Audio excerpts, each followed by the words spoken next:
This is a pretty weird tangent, but a while back I read a book called Crime and Punishment by Fyodor Dostoevsky. And if you haven't read Crime and Punishment, you've heard of it. It's the famous Russian novel, psychological thriller. The whole thing takes place in the city of St. Petersburg, Russia in the 19th century. It's fictional. I think it's fictional. It's a story about a 20-year-old college kid who decides to start killing people in his neighborhood of St. Petersburg. He's not a mass murderer or a serial killer exactly. He's just kind of trying it out, I guess you could say. Well, much of what you read in Crime and Punishment is the killer's internal dialogue with himself. As the reader, you are privy, you are close to his wants and his needs and his logic and his plans and his philosophy, which is pretty much every book. That's almost all works of fiction that have characters in it. Well, in this particular book, at a certain point, our lead character makes reference to the Prophet Mohammed. And the way that I interpret it, he quite liked Muhammad. He looked up to him. He admired him. But not because Muhammad was a spiritual or religious leader. He admired Muhammad because he was a conqueror, because he was a military leader. The kid loved the ruthlessness, and he aspired to be more like him. So this part of the book stayed with me for a while for different reasons. First of all, what does some 20-year-old college kid from St. Petersburg either know or care about the Prophet Muhammad? And why did the author go to the trouble of placing that line of dialogue in that character's mind?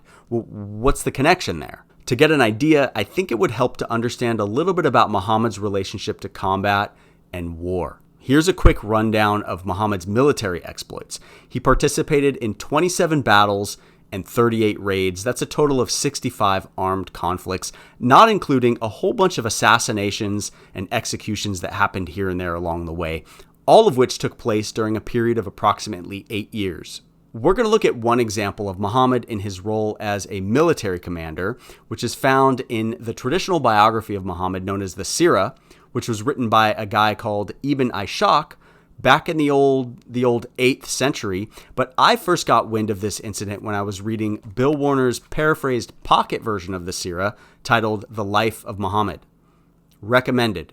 Back in the year 627, Muhammad and his Muslims got a nice clean win at something called the Battle of the Trench, which is probably the bitchinest name for a skirmish. The Battle of the Trench took place in Medina, and it was an Arabian tribe called the Quraysh, indigenous to Mecca, who assembled a confederacy of Arabian tribes, and they went on the offensive, and they attacked Muhammad. Yes, they attacked him. They assaulted him. And Muhammad and his Muslims successfully defended the city of Medina. The Muslim fighters managed to defeat the invaders with two main tactics that I'm aware of. The first, the people of Medina came together and dug a massive trench that protected the city. Not trench warfare as in World War I, where the soldiers are dug into the ground. Kind of the opposite of that. They dug a big old ditch that divided the two forces and caused a deadlock. And it worked. It's pretty clever. The other tactic was just a classic desert warfare move. When Muhammad discovered the location of the Meccan armies who were camped in the outskirts of Medina, he ordered that their water wells be buried. So he cut off their water, which is kind of important in Arabia. I mean, only if you want to live. There's a detail to the battle, a detail to the background of the battle, that if you don't include this detail, you're not telling the same story. So prior to the battle, prior to the buildup of the Battle of the Trench, Muhammad had been sending his warriors to rob Quraysh caravans. Now, the Quraysh, an Arabian tribe, they were a merchant culture, which means that those goods on those caravans were their livelihood. And it doesn't make them innocent angels, but it does make their campaign against Muhammad a natural reaction to him plundering them regularly.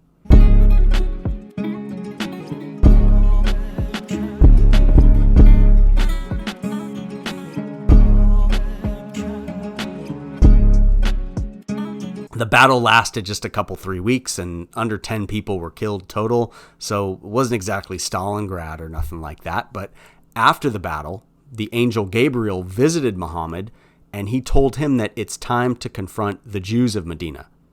The last remaining Jewish tribe in Medina were called the Banu Qurayza. The Banu Qurayza. I hope I'm pronouncing that correctly. The Jewish tribe surrendered unconditionally. They submitted to Muhammad and they accepted their punishment. And it was a rather simple, straightforward punishment. kill all the men, take all the women and kids as captives, take all the property. So that day in Medina, 800 Jewish guys had their heads chopped off, and the beheadings took the entire day. It went even into the evening, and it was all sanctioned by Muhammad. Muhammad took the women and the kids and the property, and he divided it up among his Muslims. And many of the women were sold as sex slaves in order to raise money for new horses and new weapons. The justification for this was that Muhammad's spies had discovered treachery among the Banu Qurayza. It was alleged that they had violated a treaty with Muhammad when they entered into negotiations with the enemy tribes in the lead up to the Battle of the Trench. But those allegations are actually pretty vague and pretty thin. I think it's common knowledge that the Jews were hesitant to join the fight. In fact, they tried pretty hard to remain neutral because of their pact with Muhammad. As far as I can tell, the Banu Qurayza never participated in any actual fighting. So it's really tough on our modern sensibilities that they were subjected to such an evil punishment: execution, exile, slavery, when they weren't physically harming anyone. They were just entertaining talks. Allegedly. Even if they did cross Muhammad, there actually are some Islamic teachings that would have supported that type of a maneuver.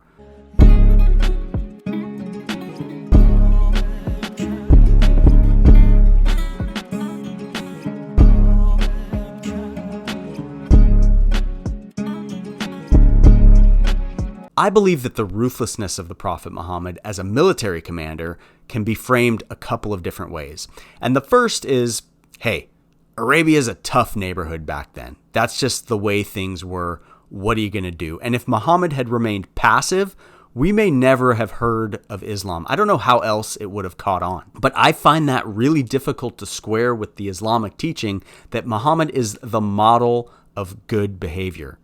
He is the gold standard for human conduct, and whatever he did was Quran approved and therefore good. Now, I have met many Muslim people that I like very much. In fact, there are Muslims that I prefer over non-Muslims. I try to take people as individuals, and I'm not trying to piss anybody off, but there are some extremely awkward and uncomfortable topics that you run into when you're learning about Islam, especially when you go beyond the Quran. Some of these discussions are not for polite company. But to the extent that Muhammad is the ideal Muslim, I think it's only fair. I think it stands to reason that we can evaluate him and his words and his beliefs and his deeds and his life and yes, his family life even. His favorite wife was a girl named Aisha. She was 6 when he met her and 9 when he married her. Gross! Some people say that that's just something that was done back then.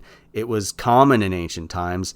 No, not good enough. It's still revolting. And what's more, he's a prophet.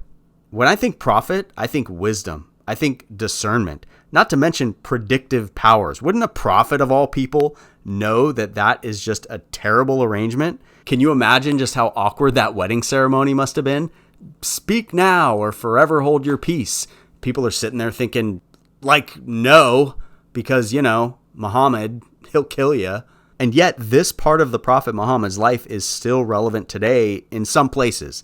I know it's not widespread, but is it really a coincidence that this marriage law just happened to land on the age of 9 for consent? It just affirms for me that Muhammad's life points to this feature in Islam, that the religious tradition was fused with legislation, lawmaking from the beginning. So this is a high school textbook for 11th grade students, and it's a course companion for an elective English class.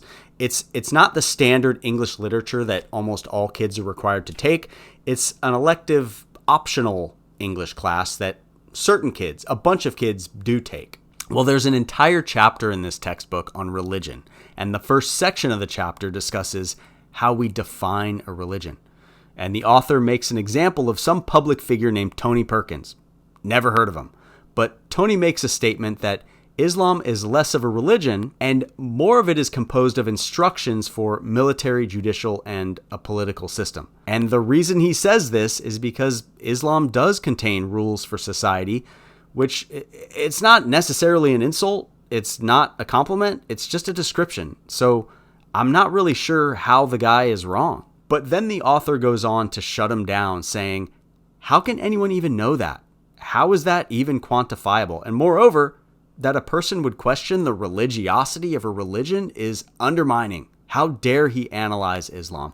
Questioning Islam is threatening the liberty and the human rights of Muslims, and that's a slippery slope. It's a slippery slope to the loss of liberty and human rights to all Americans.